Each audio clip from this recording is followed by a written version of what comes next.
국민들의 이달부터 가는 보이지 않는 공매도, 오늘도 공매도에 대해서 얘기 나눠볼 텐데요. 오늘 다룰 주제는 최근에 있었던 공매도 관련 최근 이슈 두 가지를 한번 다뤄보도록 하겠습니다. 우선은 시장 조성자 과징금 논란. 금감원에서 시장 조성자로 참여한 국내외 9개 증권사에 대해서 480억 원의 과징금을 물었는데 이게 화제가 되고 있습니다. 일단은 시장 조성자 제도가 뭔지 간략하게 좀 얘기해 주시죠. 네, 그 시장 조성자 거래는요, 이제 일반적인 공매도랑은 다르게 이제 기관 그리고 외국인 같은 이런 이제 그 전문 업자들만 이렇게 할 수 있는 거래입니다. 특히나 이제 공매도 같은 경우는 기존의 그 기준가보다 높게 불러야 되는 이 업팅룰 이게 이제 적용이 되는데, 반대로 시장 조성 거래는 이 기준가보다 낮게 부를 수 있는 이 업팅룰이 적용이 되지가 않습니다. 가격을 어떻게 보면 이제 매도가는 계속 높아지는 이제 성격이 있고 매수가는 오히려 낮아지잖아요. 그러니까 이제 이 사이에 호가를 부릴 수 있도록 이 시장 조성자가 이 사이에 공매도를 통해서 이 사이 기준가를 부르게 되면은 이 가격을 채워주는 역할을 하는 거죠. 이런 점에 있어서 큰 차이가 있습니다. 근데 무슨 짓을 해가지고 뭐 과징금을 480억 원이나 받았어요? 이번에 그 이제 금융감독원에서요, 이제 시세관행 이제 시즌 질서 교란행위라고 해가지고 요걸로 좀 적용을 했습니다. 실제로 이제 이런 증권사들이 했던 짓이 뭐냐면은 이 시장 조성 거래를 하면서 이 주문가 취소를 수십 번 반복을 했다라는 거죠. 아 원래 그러면 안 되는 거예요? 쉽게 말해서 이제 내가 원하는 가격이 나올 때까지 넣었다가 뺐다가 이걸 무한정 반복을 한 거예요. 그렇게 하다 보면 시장 시세 조정이 될 수밖에 없는 거죠. 아 그러니까 금감원에서 이제 뭐 시장이 제대로 잘 돌아가게 유동성을 좀 높이기 위해서 시장 조성자 제도를 만들었는데, 그렇죠. 그거를 전체 이제 그 주식 시장을 위해서 써야 되는데 맞습니다. 자기들이 원하는 가격을 좀 만들어 보기 위해서 그렇죠. 그렇게 본인들의 권한을 사용을 했다. 그래서 480억을 막았다. 아니 근데 실제로 그 제가 방금 말했던 그런 좋은 기능들을 하고 있긴 해요. 이제 뭐 소위 전문가들이 그 얘기를 많이 하잖아요. 그러니까 이제 그 공매도에 가격 발견 기능이 있다. 이제 아까 말씀드린 것처럼 이제 뭐 그 중간에 비어 있는 호가를 채워주다 보니 이제 매도가랑 매수가가 만날 수 있는 그 지점을 딱 찾아주는 역할을 하는 건 분명히 있습니다. 그런데 이게 조건이 있습니다. 뭡니까? 이게 거래량이 많은 상위 종목이 아니라 거래가 잘 이루어지지 않는, 그러니까 이런 호가가 많이 비어있는 하위 종목들, 소위 말하는 인기 없는 그 잡주들 있잖아요. 그런 종목에 이제 사실은 적용을 해야지 요 가격 발견 기능이 제대로 나올 수가 있는 거죠. 아, 좀 많이 찾는 것들은 알아서 거래가 되니까. 그렇죠. 알아서 거래가 되니까 그럴 필요가 없는 거예요.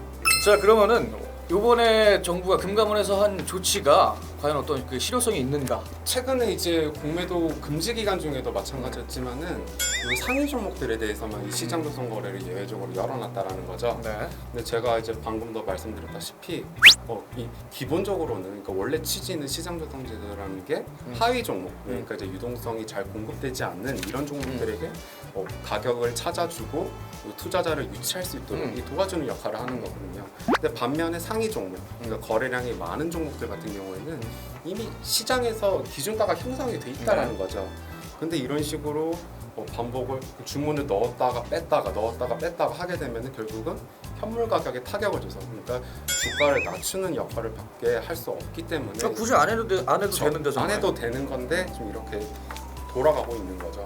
그래서 오히려 이제 정부에서는 오히려 이 상위 종목은 좀 줄이고 반면에 하위 종목은 좀 이제 늘릴 수 있도록 이렇게 유도를 해줘야 되는 거죠. 방금도 말씀하셨는데 그럼 앞으로 이제 어떻게 규제를 해야 된다고 생각하세요? 일단은 그렇습니다. 뭐 전문가들도 이제 우려하는 바가 뭐냐면은 시장 조성자로서도 이제 입장 바꿔서 생각을 해보면은 이거 뭐 저유동성 종목들, 그러니까 인기 없는 종목들은 오히려 보면 리스크가 클 수밖에 없잖아요. 그러니까 요즘 이제 시장 조성자 증권사들이 나 못 해먹겠다 보이콧을 하고 있습니다. 그러다 보니까 정부에서 이제 사기는 상위 종목에 대해서도 좀 허용을 해줘서 어떻게 보면 인센티브를 주려는 거죠. 그러니까 위험성이 조금 적은데도 할 수 있도록 함으로써. 그쵸.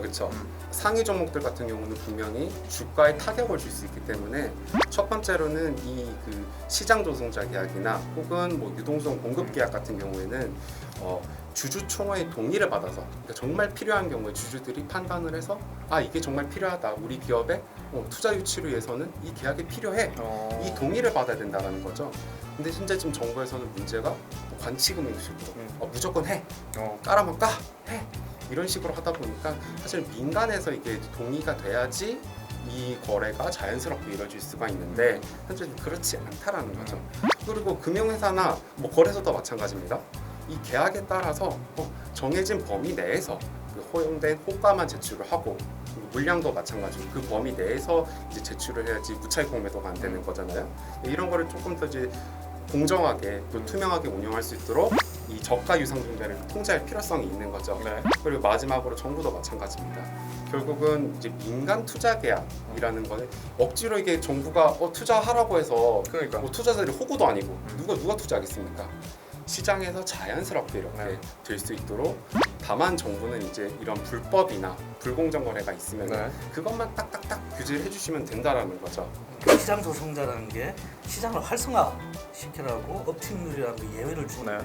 상당히 특혜적인 제도인데 맞습니다. 이번에 그 불공정 네. 조사에서도 나왔듯이 예외를 줘놓으니까 또 불공정까지 그걸 무기로 삼아서 하고 있다. 시장을 조성하라고 그랬는데 조작을 했다. 그럼 이 예외를 없애버리는 거예요. 네. 업팀률 예외나 이런 거에 대해서 다 없애버리고 그렇게 하면 깔끔하게 정리를 되고. 그러니까 저는 그래요. 그런 편의를 계속 봐주다 보면 결국은 그 호의가 계속된 이제 권리가 된다라는 말이 있잖아요.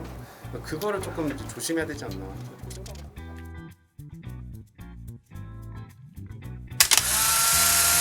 저희가 지금 최근에 이제 그 해피빈 그 캠페인을 진행을 하고 있어요. 이게 다른 게 아니고 이제 이 공정한 자본시장 만들기라고 해가지고 저희가 캠페인을 현재 진행을 하고 있고 우리가 만든 이 영상뿐만 아니라 이 정주행 관련된 모든 활동들 요 제작 지원이 모두 거기 지금 비용이 포함되어 있습니다. 그래서 많은 분들이 좀 참여를 좀 부탁을 좀 드리겠습니다. 재밌게 보셨으면 구독 좋아요. 회원가입 부탁드립니다. 감사합니다.